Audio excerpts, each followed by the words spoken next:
சட்டவிரோத பணப்பரிமாற்ற வழக்கில் ஜாமீன் கிடைத்த மறுநாளே அமைச்சராக பதவியேற்றிருப்பது சாட்சியங்களுக்கு அழுத்தத்தை உருவாக்காதா என்று அமைச்சர் செந்தில் பாலாஜிக்கு சுப்ரீம் கோர்ட் கேள்வி எழுப்பியுள்ளது. தமிழக அரசியலில் பரபரப்பை பற்ற வைத்துள்ளது.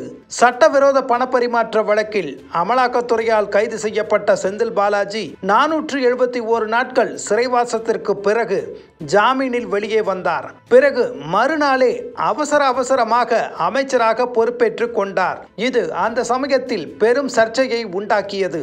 இதனிடையே செந்தில் பாலாஜிக்கு எதிராக பண மோசடி வழக்கு விசாரணையை துரிதப்படுத்த கோரி அவரால் பாதிக்கப்பட்டவர்களில் ஒருவராக கூறப்படும் ஒய் பாலாஜி என்பவர் சுப்ரீம் கோர்ட்டில் மனு ஒன்றை தாக்கல் செய்தார். அந்த மனுவில் செந்தில் பாலாஜிக்கு எதிராக ஊழல் தடுப்பு சட்டத்தின் கீழ் வழக்கு பதிவு செய்ய சுப்ரீம் கோர்ட் உத்தரவிட்டு ஓராண்டை கடந்த பிறகும் இதுவரை வழக்கு பதிவு செய்யப்படவில்லை.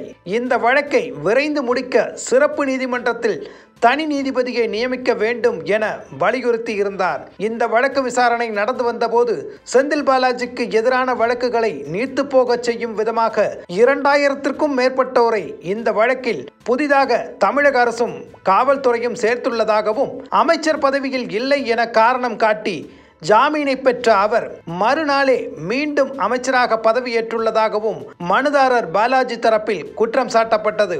எனவே அவரது ஜாமீனை ரத்து செய்யுமாறு சுப்ரீம் கோர்ட்டில் முறையிடப்பட்டது.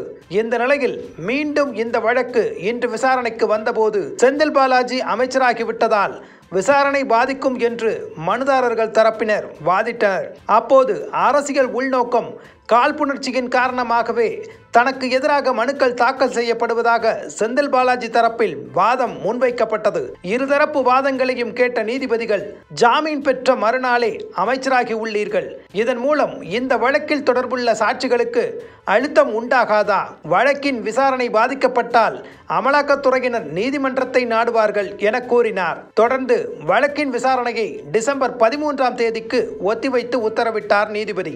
டிசம்பர் 13ஆம் தேதி நீதிமன்றம் என்ன தீர்ப்பளிக்க போகிறது? அமலாக்கத்துறை நீதிமன்றத்தை எவ்வாறு அணுகப் போகிறது?